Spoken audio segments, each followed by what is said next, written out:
At 37 years old, Curtis Tambwe made exactly $44,200 a year as a county librarian for the city of Baltimore. He was a man who found deep satisfaction in the quiet order of the Dewey Decimal System, in the crisp rustle of a turning page, and in the specific, almost sacred duty of preserving stories. His life was measured in small, reliable increments: the 6:14 a.m. alarm, the 22-minute drive to the library in his 2009 Honda Civic with 187,000 miles on it, the taste of the $1.50 coffee from the staff room machine. He believed in structure, in evidence, and in the fundamental goodness of a well-told tale. He had no idea his own life was about to become a story of devastating betrayal, a narrative meticulously plotted by the two people he should have been able to trust most in the world. The scene of his execution was not a dark alley or a corporate boardroom, but the suffocatingly opulent dining room of his mother-in-law's $1.9 million Victorian mansion in Roland Park. The air was thick with the scent of lilies from a $260 centerpiece that cost more than Curtis's bi-weekly grocery budget.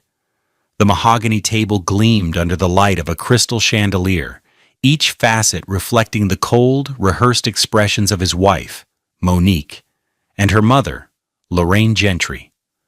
Monique stood, her hand resting delicately on the back of her $200 dining chair.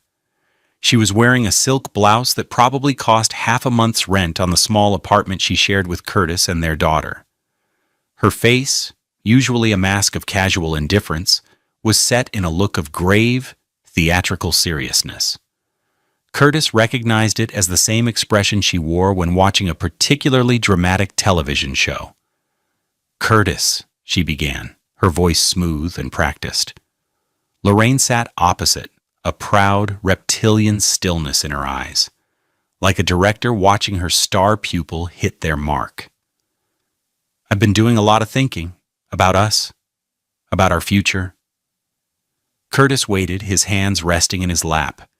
He could feel the cheap cotton of his $30 Old Navy trousers against the expensive upholstery of the chair. We want different things," Monique continued, glancing at her mother for a sliver of reinforcement. "Our values are different. Our goals are different. I need a partner who is ambitious, who is building something. You're content. And that's fine. For you." Each word was a carefully polished stone, designed to build a wall between them. So, after much consideration, she took a deep, dramatic breath. "I think this marriage is over."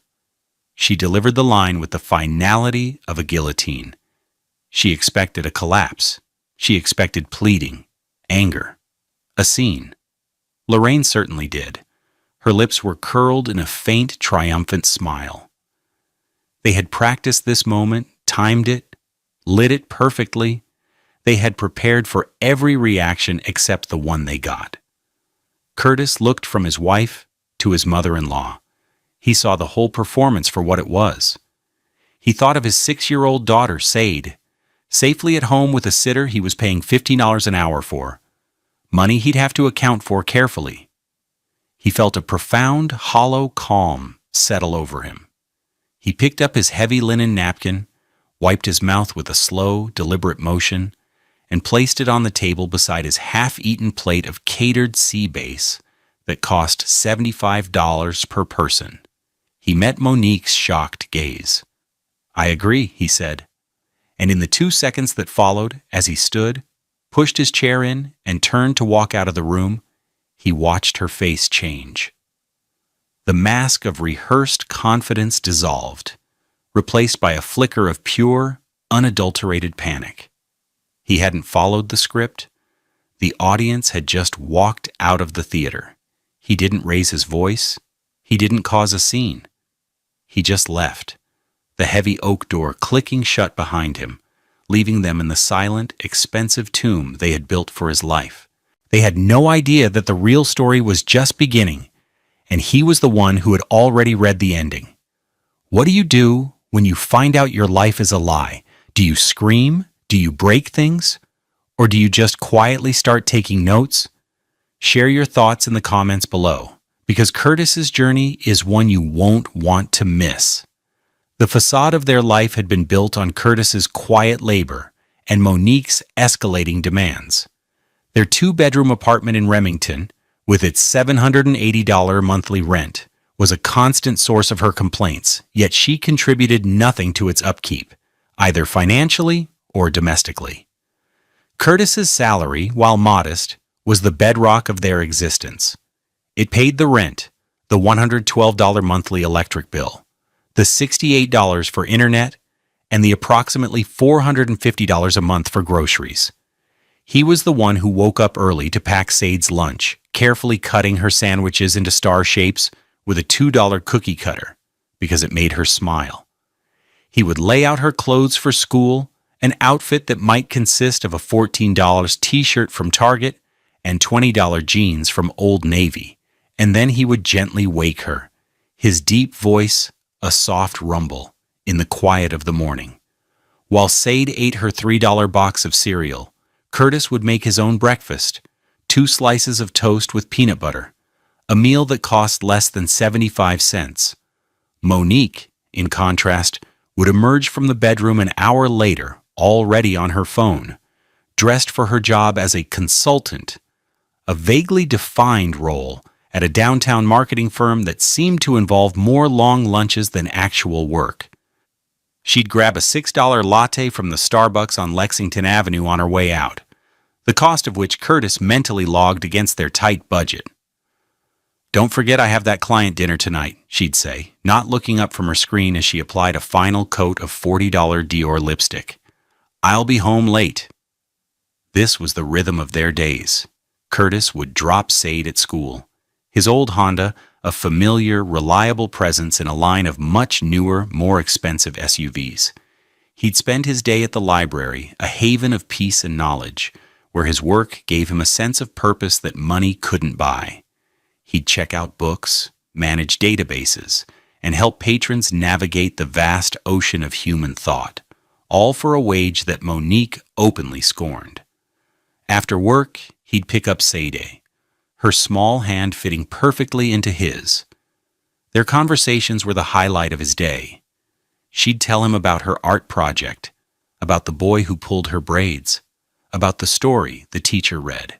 Her world was vibrant and full of wonder, and Curtis was its primary custodian. Back at the apartment, the evening routine would commence. He'd cook dinner, simple, nutritious meals, chicken and rice, spaghetti with a meat sauce he made from scratch, tacos. The ingredients for a week's worth of these dinners rarely cost more than $100. While the food simmered, he'd sit with Sad at their small second-hand kitchen table, a $75 piece from a thrift store, and help her with her reading. He had filled their small apartment with books, not expensive new hardcovers, but used paperbacks from the library's annual sale, costing $1 or $2 apiece. He built Sade a bookshelf out of $20 worth of milk crates he'd painted a bright, cheerful yellow. It was her treasure chest. Monique would arrive home around 9 or 10, smelling of expensive perfume and restaurant food. She'd offer a cursory kiss to the top of Sade's head and then retreat to the bedroom, complaining of exhaustion. She rarely ate the food Curtis had saved for her. "Another client thing?" he'd ask gently. "You wouldn't understand, Curtis," she'd reply, her tone laced with a familiar, weary condescension. "It's about networking, building a brand, things that happen outside of your little world of books." He saw the signs, of course. He wasn't blind, just hopeful. There was the $2,400 Burberry dress she'd brought home one day, claiming a wealthy client had given it to her as a gift. There was the white BMW 3 Series, a $43,000 car that appeared one afternoon on a lease he was sure they couldn't afford. "My mother helped with the down payment," she'd said dismissively when he'd questioned it. "She wants me to have something reliable, not like that thing you drive." She gestured to his Honda with a flick of her wrist, as if shooing away a fly. He tried to talk to her about their finances, about starting a college fund for Sade, about saving for a small house. He'd print out spreadsheets, showing their income and expenses in neat columns. Monique would glance at them and laugh. It was a soft, cruel sound. A budget? On your salary? Curtis, that's adorable. Some of us have ambitions that can't be contained in an Excel spreadsheet. He'd retreat, wounded but unwilling to fight. He told himself she was stressed, that her job was demanding. He told himself that her ambition was for their family, for Sade. He clung to the memory of the woman he had married, the vibrant, funny woman who had once loved visiting him at the library, who had said she loved the way his hands smelled like old paper and knowledge. That woman was gone, replaced by this stranger who looked at him with a mixture of pity and contempt. But Sade was here. And for Sade, he would endure anything. He would cook the dinners, read the stories, and maintain the fragile peace of their home. He had no idea he was merely the unpaid custodian of a stage set, a domestic facade designed to be demolished the moment he was no longer useful. The cruelty wasn't a single, sudden act. It was a slow, escalating campaign of 1,000 tiny cuts, each one meticulously administered by Monique, often with her mother Lorraine providing the script. The outrage accumulated in Curtis's heart like a debt, each insult another line item he was forced to carry in silence. One Tuesday evening in February, about 4 months before the dinner, Curtis sat at the kitchen table with a stack of bills and his laptop. He'd spent an hour crafting a new budget, one that was even tighter, but would allow them to put away $150 a month for Sade.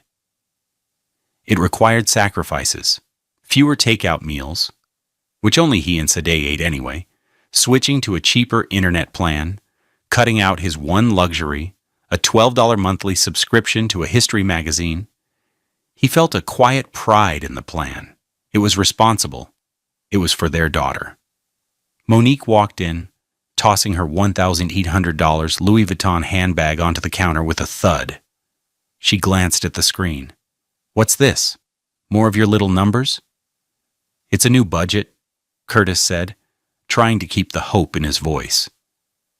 "If we stick to this, we can save almost $2,000 a year for Sade's college." Monique laughed. It wasn't a joyful sound. It was sharp and brittle, like shattering glass. $2,000? Curtis, do you have any idea what college costs? My mother spent more than that on the catering for her garden party last summer. That's not a plan. That's a rounding error. She leaned over, her perfume, a scent that cost $320 a bottle, enveloping him. Some of us have ambitions, real ambitions, not this. She waved a hand around their small, tidy living room, at the worn but comfortable $150 thrift store couch, at the framed photos of Sad, at the life he had so carefully built. "You're playing house, Curtis. I'm trying to build an empire." He felt the familiar sting of shame, the hot flush of humiliation. He closed the laptop. "It's a start, Monique." "No," she said, her voice dropping to a cold, flat tone. "It's an end. It's the end of the line.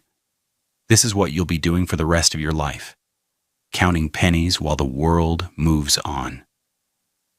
She turned and walked into the bedroom, leaving him alone with his useless numbers and the echoing silence of her contempt. A few weeks later, they were at Sade's parent-teacher conference. Sade's teacher, a warm, energetic woman named Mrs. Albright, beamed at them. "Sade is just a marvel," she said. "Her reading comprehension is 2 grades above her level. Whatever you're doing at home, keep doing it.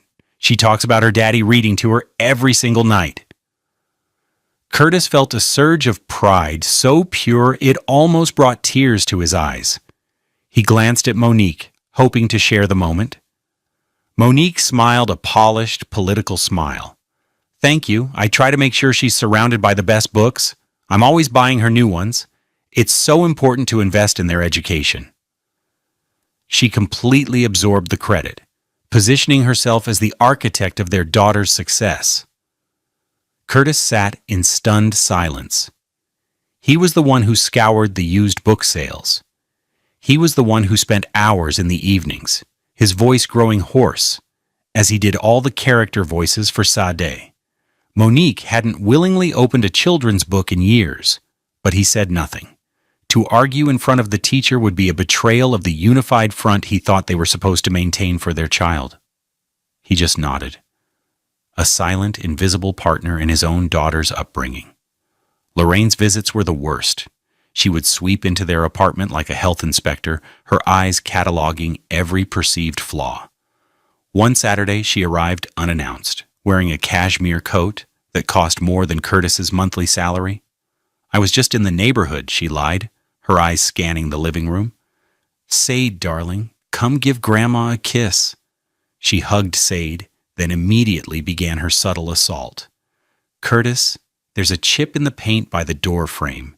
You should really take care of that." She ran a manicured finger along the top of a bookshelf. "So much dust. It's just not healthy for a child." She looked at the worn armchair where Curtis read to Sade every night. "That thing looks like it might collapse. Sade deserves to grow up somewhere with standards, a certain level of quality." The implication was clear. He was not providing it. He was failing. Later, after she'd left, leaving behind the lingering scent of her judgment, Curtis overheard Monique on the phone with her. "I know, Mother. It's just a few more months." "No, he doesn't suspect a thing. He's too busy playing house."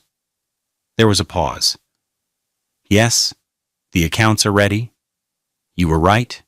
It's the only way to ensure Sade has the life she deserves. He won't know what hit him." Curtis's heart pounded in his chest. Accounts? A plan? He told himself he was misinterpreting. He told himself it was just Lorraine's usual meddling, her endless schemes to get Monique to leave him. He couldn't let himself believe the alternative. It was too monstrous. So he pushed the words down, burying them under the familiar weight of denial. He had made a critical mistake. The final blow before the discovery came on his own birthday. It was a Thursday. He had hoped for a quiet family dinner, maybe a cake he'd bake himself. Instead, Monique announced they were going out to a new, trendy restaurant downtown her mother had recommended. When he saw the prices on the menu, his stomach clenched. A single entree cost $60. He ordered the cheapest thing he could find, a $22 pasta dish. Monique ordered the lobster, a market price item, and a $90 bottle of wine. She was wearing a new pair of Christian Louboutin shoes, the signature red soles a flash of scarlet under the table.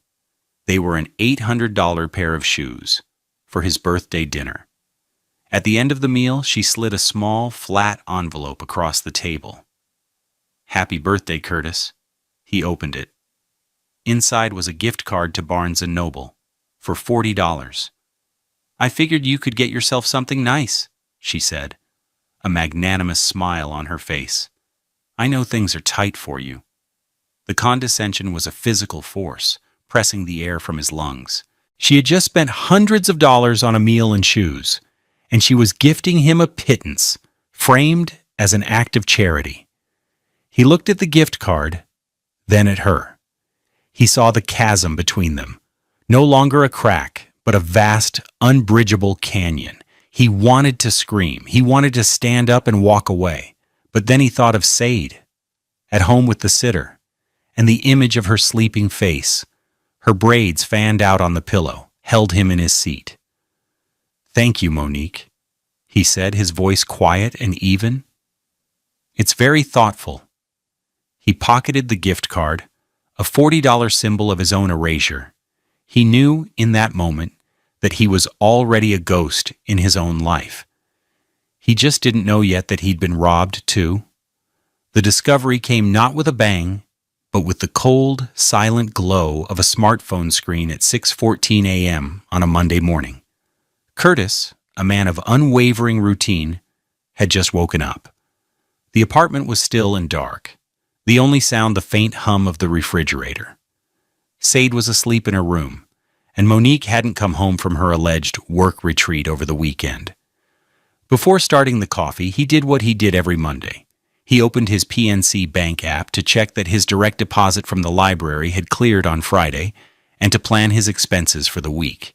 He tapped the icon. The app loaded. He stared at the screen. Checking account balance, 1102s.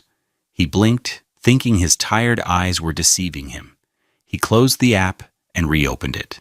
The number remained stark and brutal. 1102. It couldn't be right.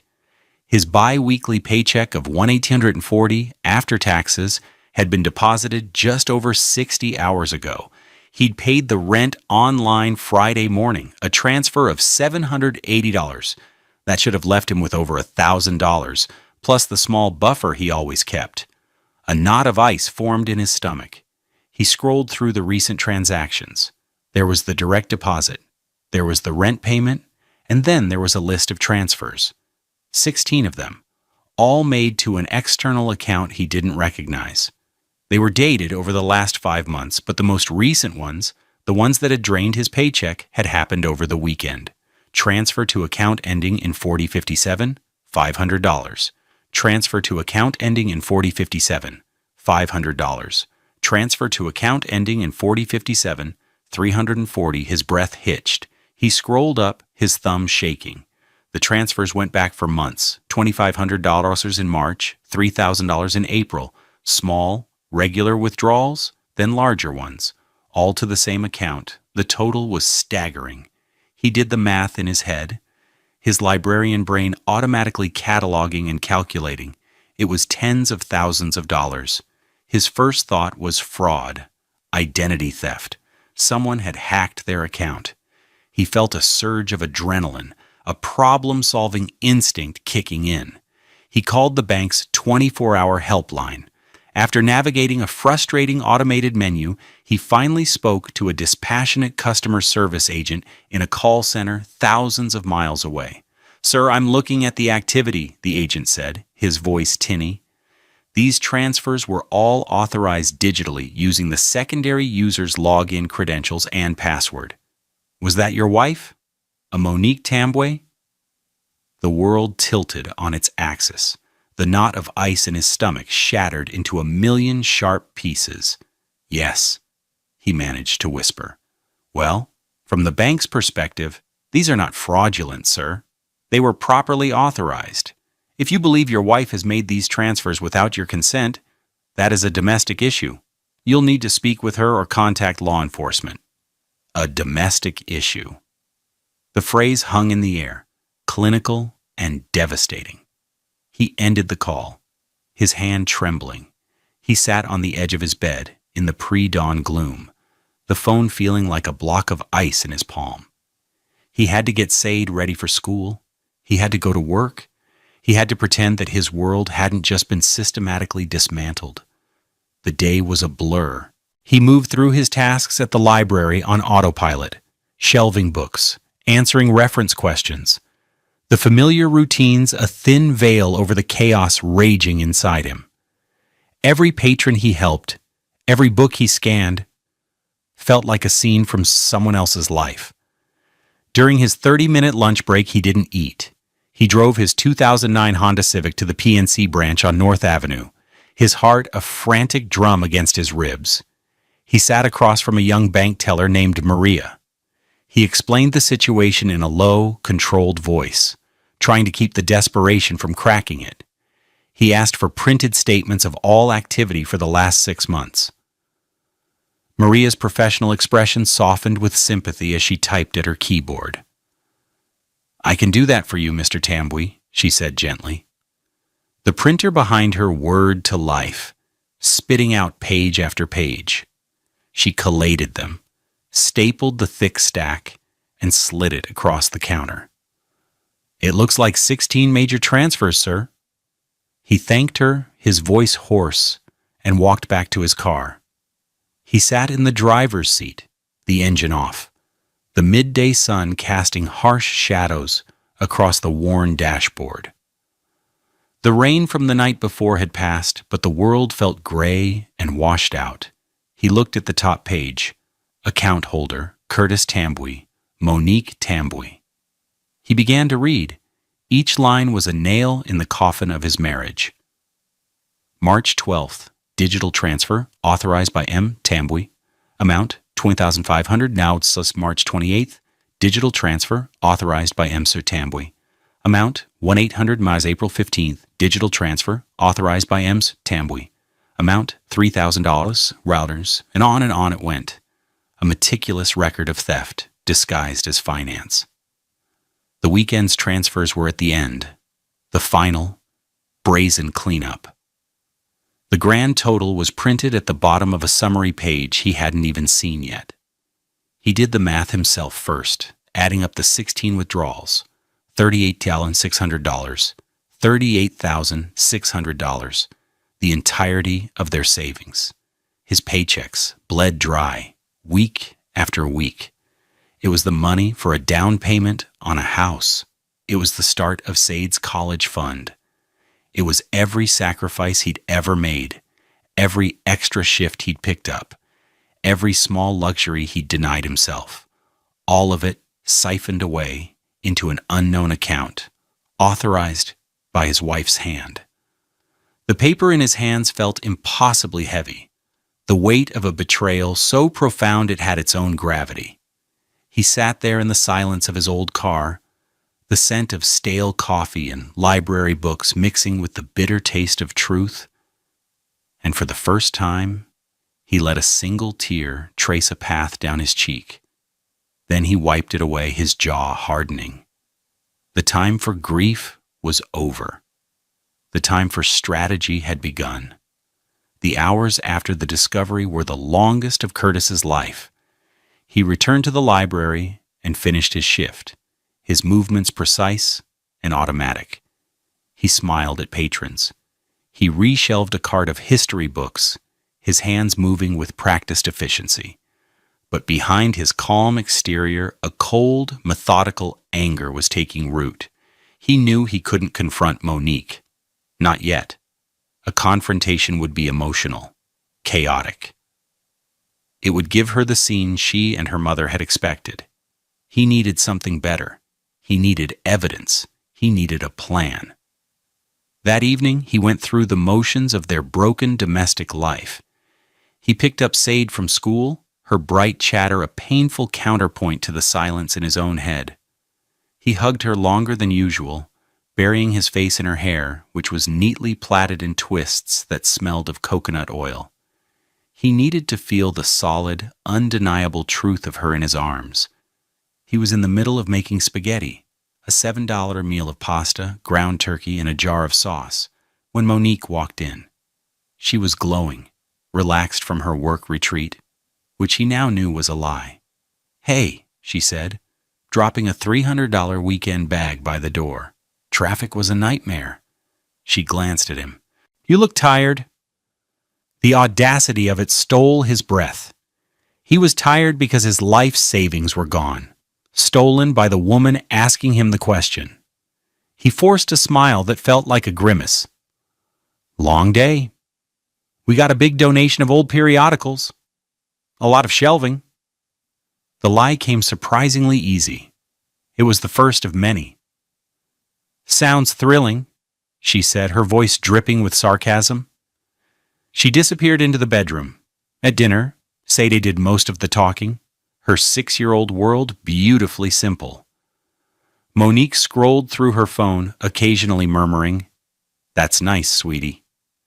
Curtis ate, the food tasteless in his mouth. He felt like a spy in his own home, every normal interaction now fraught with a terrible, secret knowledge. The next day, the charade continued. As he was getting ready for work, Monique emerged from the bedroom, yawning. "Hey, I'm planning a spa day with the girls this weekend. Can you transfer me a couple $100?" she asked, as if it were the most normal request in the world. Curtis froze for a second, his back to her. He was tying his shoes, a simple, mundane act that suddenly felt monumental. He had $11 to his name. He had to say something. He had to lie. He took a breath and turned, a neutral expression fixed on his face. "Sure," he said, his voice steady. "I'll get to it tonight. Paycheck just cleared, so I need to sit down and make sure all the automatic bills are covered first." "Okay, just don't forget," she said, already distracted by a notification on her phone. He felt a wave of nausea. The ease with which she demanded money she knew he didn't have, money she had already stolen, was sociopathic. He left for work, the lie sitting like a stone in his gut. He was playing dumb, buying time, and every second of it was agony. The breaking point, the moment that galvanized his resolve from cold anger into diamond-hard determination, came that Wednesday evening. He was helping Sade clean her room before her bath. She was putting her stuffed animals away when she picked up a book from her nightstand. It was a brightly colored picture book about a friendly dragon. She walked over to him, holding it out. Her brow was furrowed in confusion. "Daddy," she said, her voice small and serious. "I found this. This was on my nightstand. Did Mama try to return you?" Curtis stared at the book. He didn't recognize it. He turned it over. The spine had a library sticker, but it wasn't from his branch. It was from the Roland Park branch, the one near Lorraine's mansion. A cold dread washed over him. Monique must have taken Sad there during one of her visits to her mother, checking out a book to maintain the illusion of being an engaged parent. The book getting mixed up in Sad's things was a simple mistake, but Sade's question, her innocent, devastating interpretation, it sliced through all his defenses. In her world, things you got from the library, you had to return. Her mother, who was becoming more and more like a visitor from a distant world, had brought a library book home. In Sade's perfect 6-year-old logic, she had connected the two. If her mother could return a book, could she also return her father? He knelt, his knees cracking on the floor. He pulled his daughter into a fierce hug, his eyes burning. He held her tight, the dragon book pressed between them. "Oh, baby girl," he whispered into her hair. No, never. You can't return people, especially not Daddy's. I am not a library book. I am yours always." She hugged him back, content with his answer. But as he held her, Curtis understood. Monique and Lorraine didn't see him as a husband or a father. They saw him as a temporary item, something to be used and then discarded, returned to whatever shelf they thought he belonged on. That little girl's question, born of pure love and confusion, was the most honest assessment of the situation he had heard. He tucked Sade into bed, read her 2 stories from their own collection, and kissed her good night. Then he walked into the living room, sat down at the small kitchen table, and took out the stapled bank statements from his work bag. The time for playing dumb was over. He was no longer a husband pretending everything was fine. He was a father, protecting his child, and he was a librarian. He was about to show them what a man who commanded the world of information could do. The library had always been Curtis's sanctuary, a place of quiet contemplation and orderly knowledge. Now it became his war room. The day after Sade's heartbreaking question, Curtis used his lunch break not to eat, but to fight back with the most powerful weapons at his disposal, a keyboard, and a librarian's intimate knowledge of public record databases. His access, granted to him as a senior librarian, went far beyond a simple Google search. He could tap into LexisNexis, Westlaw, and state and municipal databases that were prohibitively expensive for public use. He sat at his cataloging terminal in the library's quiet basement, the air smelling of old paper and binding glue. His heart hammered against his ribs, but his hands were steady on the keyboard. He started with their apartment. He knew the property management company. He logged into the city's register of deeds, searching for the address on Remington Avenue. He found the original lease agreement from 3 years ago, his name and Monique's listed as co-tenants. Then he kept digging. He found it. An amended lease agreement, filed 2 months ago. His name was gone. Monique was now listed as the sole lessee, the change to be effective on the 1st of the following month. The document had been signed digitally by Monique and a representative from the management company. They had legally removed him from his own home without his knowledge. The document stated the reason for the amendment was a change in household composition, a sterile phrase for a brutal act of erasure. He downloaded the PDF and saved it to a secure flash drive he'd bought that morning for $15. His hands were shaking now, not with fear, but with a cold, clear rage. Where did she think he would go? Did she expect him to just vanish? The cruelty was breathtaking in its thoroughness. Next, he navigated to the state's judicial case search portal. He typed in their names. Nothing came up under Tambwe v. Tambwe. He paused, thinking. He remembered the phone call he'd overheard. Monique talking to her mother, Lorraine's constant interference. He entered a new search, Gentry vs. Tambwe. A result appeared. A single case file, pre-filed in family court but not yet served. His blood ran cold. He clicked on it. Petitioner, Lorraine Gentry. Respondent, Curtis Tambwe. Subject, emergency motion for temporary custody of minor child, S. Tambwe. He felt the air leave his lungs in a rush. He downloaded the attached motion, a 12-page document. His eyes scanned the text, his brain struggling to process the venomous, calculated lies. The respondent, Curtis Tambwe, has a history of financial instability, making him unable to provide a suitable environment for the minor child. This, while Monique was systematically draining their bank account. The respondent has shown signs of emotional volatility and has created a stressful home atmosphere. He who cooked every meal and read every bedtime story was being painted as a monster. The respondent is expected to voluntarily abandon the family home on or before the 1st of next month, leaving the minor child in a precarious situation. They hadn't even kicked him out yet, but they had already documented his abandonment in a court of law. It was a perfectly constructed trap. They were going to have him served with these papers the day after he was locked out of his own apartment, leaving him homeless, penniless, and fighting for his daughter from a position of manufactured weakness. At the bottom of the document was the name of the attorney, a high-powered lawyer from a firm in the Inner Harbor, a firm whose partners billed at over $200 an hour. And then he found the receipt, filed as an exhibit, a retainer agreement.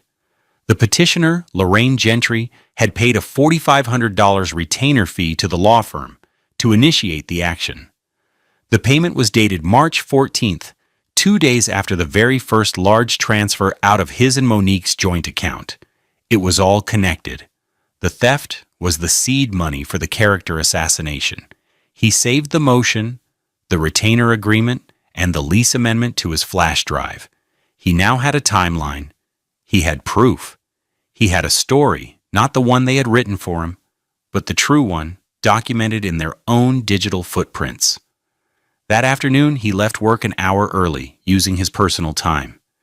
He went to a legal aid clinic he'd found online, one that offered pro bono services for family law cases in a small, unassuming office above a laundromat. He met with a young, sharp-as-a-tack attorney named Aisha Roberts. She was a black woman, with her hair in elegant locks, her eyes intelligent and direct. Curtis sat across from her at a simple metal desk and, without emotion, laid out his story. He didn't editorialize. He just presented the facts. He handed her the flash drive. Here is the bank statement showing withdrawals of $38,600. Here is the lease amendment removing me from my home. And here is the emergency custody motion filed by my wife's mother, paid for with the first of the stolen funds. Aisha plugged the drive into her laptop, a well-used machine covered in stickers. She read the documents in silence, her expression growing harder with each page. When she looked up, her eyes were blazing. "Mr. Tambwe," she said, her voice tight with controlled fury.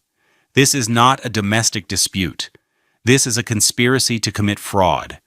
This is a calculated, premeditated act to render you destitute and strip you of your parental rights. This custody motion—" She shook her head in disbelief. "It's not just baseless, it's perjurious. I can see at least 3 claims in here that are provably false based on the evidence you've just given me. Claiming you're financially unstable while they're the ones stealing your money? That's not just audacious. It's legally actionable." For the first time in days, Curtis felt a flicker of something other than despair. It was hope. "The clinic will take your case," Aisha said, her voice firm. "We will file a response that will not only have this motion thrown out, but will petition for sanctions against both your wife and her mother for filing in bad faith. We will go after every single dollar they took. They thought you were a quiet librarian. They're about to find out what happens when you try to cheat a man who respects the facts." Curtis nodded, a wave of gratitude washing over him. He had walked into this small office feeling like a victim. He was walking out as a plaintiff, armed with the truth and a warrior to help him fight. The fee for an attorney like Aisha would normally be $350 an hour, an impossible sum for him. But today, justice was free. The strike began with an act of profound, weaponized calm. The invitation to dinner at Lorraine's house came via text from Monique a week after Curtis had met with Aisha. "Mom is making a special dinner Saturday night. She wants us all there. Don't be late." Curtis knew with chilling certainty that this was it. This was the night of the scripted execution. Aisha had advised him on the strategy. Let them play their hand. Do not engage. Do not give them the drama they crave. He arrived at the Roland Park Victorian at precisely 7:01 p.m. He had paid a trusted fellow librarian $60 to watch Sade for the evening, ensuring his daughter was miles away from the impending toxicity. As he walked through the massive front door, he was struck again by the sheer opulence of the house. It wasn't a home. It was a museum of wealth, cold and impersonal. The air was thick with the scent of lilies from the $260 centerpiece on the mahogany dining table, a floral arrangement that cost more than a week of his groceries. Silver cutlery, heavy and ornate, gleamed next to bone china plates. Lorraine greeted him with a smile that didn't reach her eyes. She wore a deep blue dress that probably cost $500. Monique stood beside her, a vision in a cream-colored sheath dress, a $900 piece of clothing for a dinner meant to destroy her husband. They were dressed for a funeral, his. Dinner was an agonizing performance of false civility. Lorraine asked about the library with feigned interest. Monique talked about a fictional business trip she had to take next week. Curtis answered in short, polite sentences, eating the expensive catered sea base, which he knew cost $75 a plate, with a steady hand. He was an actor in their play, but he was the only one who knew the secret, final act. Finally, after the plates were cleared, Monique stood up. She placed her hand on the back of her $200 dining chair, a gesture of practiced gravity. She looked at Curtis, her face a mask of sorrowful resolve. "Curtis," she began, her voice catching with rehearsed emotion, "I've been doing a lot of thinking. About us. About our future." Curtis watched her, his expression unreadable. He saw her glance at Lorraine, a quick, almost imperceptible nod of encouragement passing between them. We want different things," Monique said, hitting her marks perfectly. "Our values are different. Our goals are different. I need a partner who is ambitious, who is building something, you're content. And that's fine. For you. She took a deep, dramatic breath, her chest rising. So, after much consideration, I think this marriage is over. The final line landed in the silent room. Monique and Lorraine both watched him, their bodies tensed, waiting for the explosion. They expected him to argue, to break down, to beg. They had a script for his devastation. Curtis held their gaze for a long moment. He felt the weight of all the lies, all the thefts, all the insults. And he felt the power of the truth stored on a $15 flash drive in his pocket. He picked up his heavy linen napkin, slowly wiped his mouth, and placed it neatly on the table. He looked directly at Monique, his voice quiet but carrying across the cavernous room. I agree. He stood up, the legs of his chair making no sound on the thick Persian rug. He pushed the chair in, his movements deliberate and final. The shock on their faces was a masterpiece of silent cinema. Monique's mouth fell slightly open. Her rehearsed composure crumbled, revealing a raw, startled confusion. Lorraine's triumphant smirk froze, then curdled into a look of disbelief. This was not in the script. He hadn't fought. He hadn't pleaded. He had simply agreed. Without another word, Curtis turned and walked out of the dining room, through the grand foyer, and out the front door. The heavy oak door clicked shut behind him, a sound of absolute finality. He had let them fire their shot, and he had refused to fall. He left them there, surrounded by their expensive props and a failed plot, suddenly realizing they had lost control of the narrative. The real confrontation, he knew, was scheduled for Wednesday at 10 a.m., and it wouldn't be in their theater. It would be in his. The second act of the strike took place in the sterile, fluorescent-lit office of the branch manager at the PNC Bank on North Avenue. It was the same branch where Curtis had sat in his car and absorbed the full, crushing weight of the betrayal.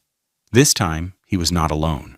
Aisha Roberts sat beside him, a slim leather portfolio on her lap, her presence radiating a calm, formidable competence. Monique arrived at 10:05 a.m., 5 minutes late. She was dressed in what she clearly considered business attire, a sharply tailored but needlessly expensive $1,500 blazer and designer jeans. She looked annoyed, her expression communicating that this meeting was an inconvenient interruption to her important life. She clearly believed this was a formality, perhaps to divide the remaining pittance in the account or close it. Curtis, Aisha, she said, her nod curt. Let's get this over with. I have a lunch meeting at noon. The bank manager, a stern, older black man named Mr. Harris, with a neatly trimmed gray beard, gestured to the chair opposite his desk. Please have a seat, Miss Tambwe. His tone was devoid of warmth. Once she was seated, Mr. Harris began. We are here to review some significant activity on the joint account ending in 8675. The bank's fraud and security department has flagged these transactions, and Mr. Tambwe has raised a formal dispute. Monique's mask of annoyance shifted to one of confusion. Fraud? What are you talking about? There's no fraud. Mr. Harris didn't respond to her. Instead, he swiveled a large computer monitor on his desk so it faced all of them. He clicked his mouse.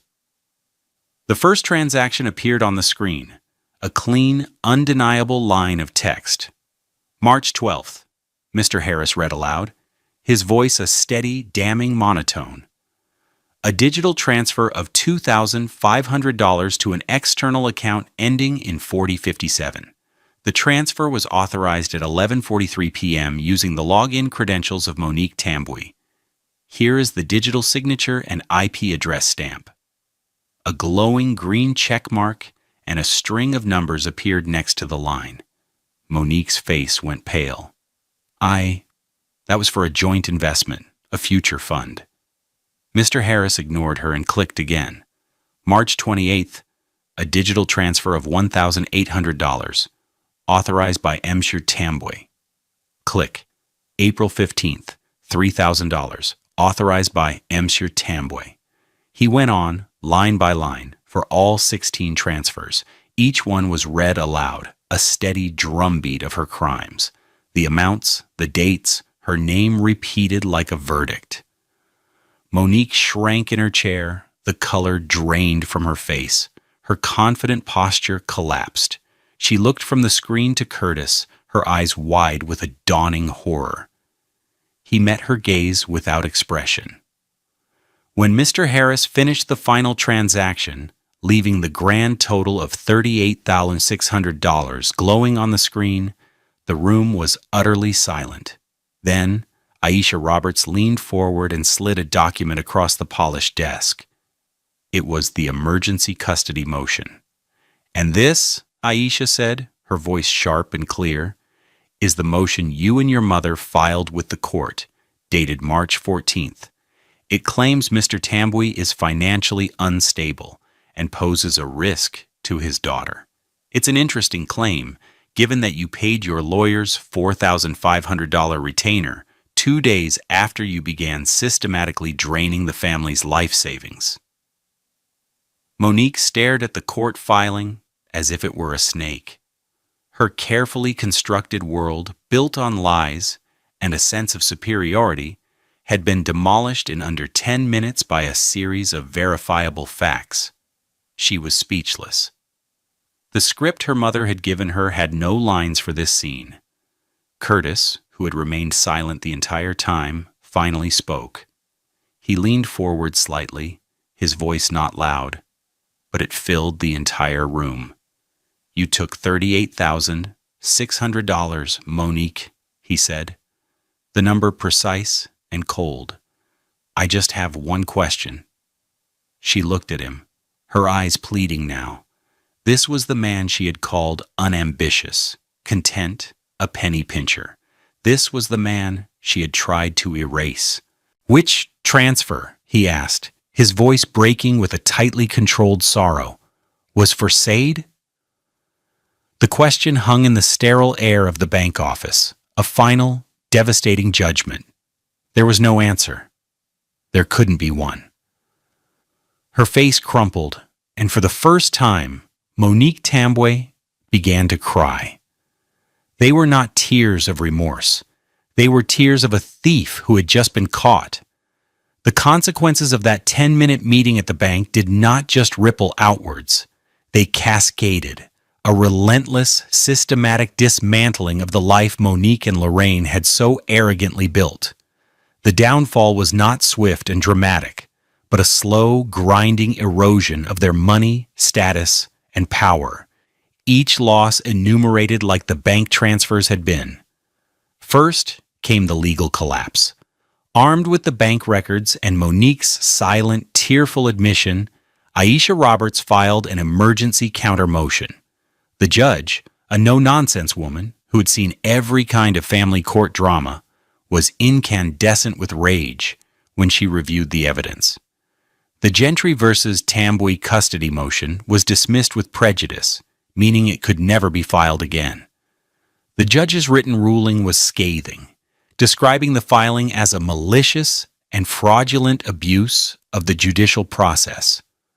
Monique and Lorraine were formally sanctioned for perjury and filing in bad faith, a black mark on their permanent legal record.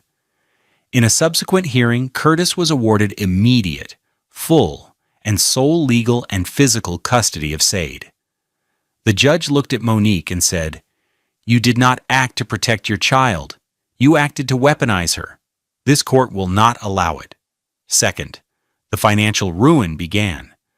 The PNC Fraud Department, acting on the evidence and the formal dispute, froze all of Monique's known accounts, including the one ending in 4057, where she had stashed the stolen money. Aisha filed a civil suit for conversion and fraud on Curtis's behalf.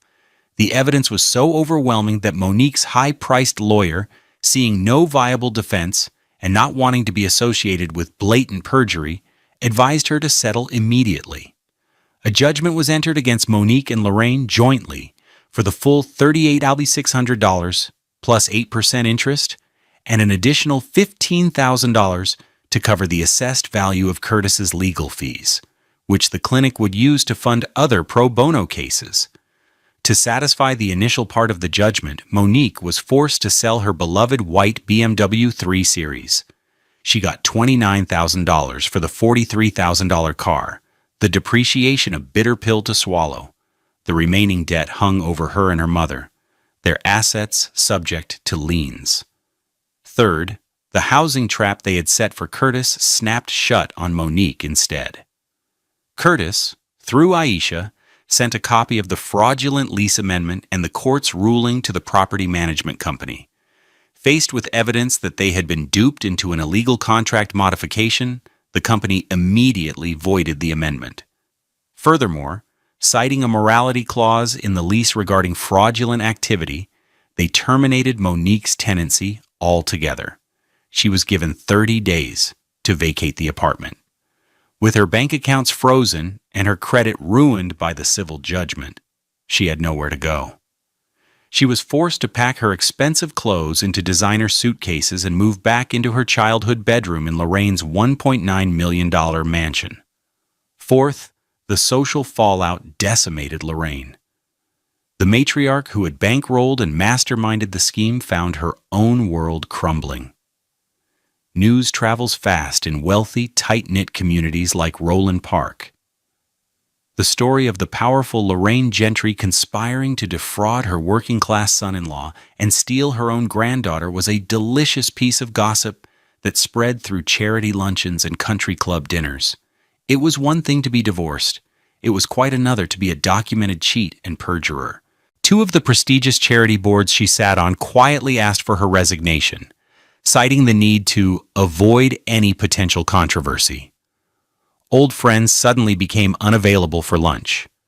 The $4,500 she had paid her lawyer was a sunk cost, a monument to her own hubris. Her carefully curated reputation was in tatters, destroyed not by an outside force, but by her own venomous plotting. Finally, there was Monique's personal collapse. Stripped of her independence, her money, and her daughter, she was now completely reliant on the mother whose plan had failed so spectacularly. The dynamic in the Roland Park mansion turned toxic. Lorraine, humiliated and financially entangled, blamed Monique for her sloppy execution. Monique, lost and broken, blamed Lorraine for pushing her into a plan that was supposed to be foolproof. The house, once a symbol of their power, became a gilded cage of resentment and recrimination. In the weeks that followed, Curtis's phone, which had been silent, began to fill with a series of voicemails from Monique, each one a different stage of her breakdown. The first was confused justification. "Curtis, you don't understand.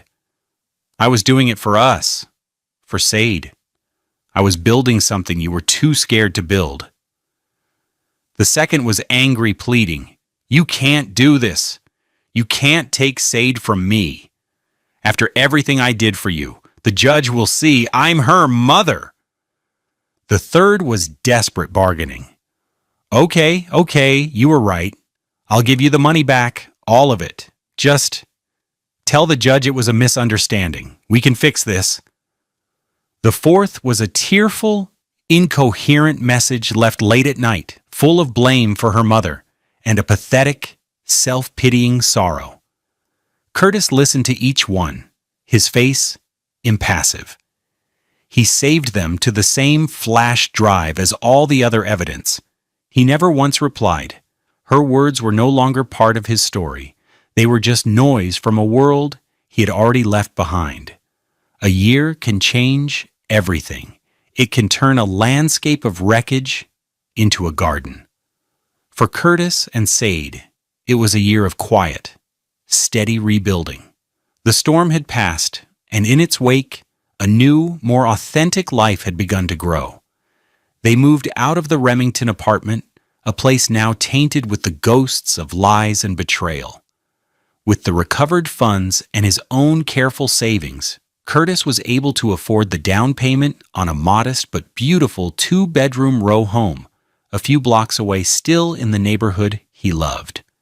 The monthly mortgage at $250 was manageable on his librarian's salary, a fact that gave him a deep sense of pride and security. The house had a small patch of earth in the back, which he and Sade had turned into a thriving garden full of tomatoes, cucumbers, and a riot of sunflowers. The house wasn't filled with expensive furniture or designer objects. Instead, it was filled with life. Sade's drawings, vibrant and joyful, were taped to the refrigerator and framed on the walls. The milk crate bookshelf, which Curtis had carefully moved from the old apartment, now occupied a place of honor in the sunny living room, overflowing with books from the library. The air smelled not of expensive perfume, but of baking bread and the rich soil from their garden. It was a Saturday afternoon in late September, the air crisp with the promise of autumn. Curtis was at his branch of the Enoch Pratt Free Library, catching up on some work. He had brought Sade with him, a common weekend practice. She loved the library, seeing it as an extension of her home, a palace of infinite stories. Today she had given herself a very important job. She was sitting on the floor in the children's section, surrounded by a cart of freshly returned picture books. With intense concentration, she was organizing them on a low shelf, not by author or title, but by the color of their spines. A stack of red books, followed by orange, then yellow, then green. "It's a rainbow, Daddy," she said, looking up at him, her face beaming with accomplishment. Her braids, threaded with new blue and green beads that clicked softly as she moved, bounced with her excitement. "The shelf looks better like a rainbow." Curtis knelt beside her, his heart swelling with a love so fierce it almost ached. She was creating beauty and order from a jumble of returned items. The metaphor was not lost on him. "It's the most beautiful shelf in the whole library, baby girl," he said, his voice thick with emotion. He reached into his wallet and pulled out a small, worn piece of paper, folded into a neat square. He unfolded it carefully. It was a drawing Sade had made for him a few months ago, his most prized possession. It depicted two figures holding hands under a smiling sun. One was tall, the other small. She had used a dark brown crayon for their skin, pressing down hard to get the color just right. When she'd given it to him, she had said, "This is you and me, Daddy. We're the Tambwe team. We're black and we're the best." He looked at the drawing, at the simple, profound declaration of their bond and their identity. And then he looked at his daughter, happily building her rainbow of books in a public space, a space built for everyone, regardless of their income or status. In that moment, he thought of Monique and her mother, trapped in their cold, silent mansion, a $1.9 million prison of their own making. He thought of their frantic obsession with money, with brands, with the appearance of wealth. They had believed value was something you could buy, something you could wear, something you could steal. They had tried to measure his worth by his salary and found it lacking. He looked at Sade, her small hands carefully placing a blue book next to a green one. He realized that true wealth was not in a bank account. It wasn't a number on a screen or a logo on a handbag. True wealth was this. It was the weight of a child's hand in yours. It was the quiet joy of a Saturday afternoon spent building a rainbow. It was the integrity you refused to sacrifice and the love you fought to protect. It was a well-worn library card in your wallet, a key that unlocked the entire world, not a credit card that just bought pieces of it. We often think that strength is about fighting back with equal force, but sometimes the greatest power lies in quiet resolve and unwavering integrity. Curtis chose to fight with facts, not fury, and in doing so, he didn't just win custody of his daughter, he won back his life and discovered what true wealth really means. What does true wealth mean to you?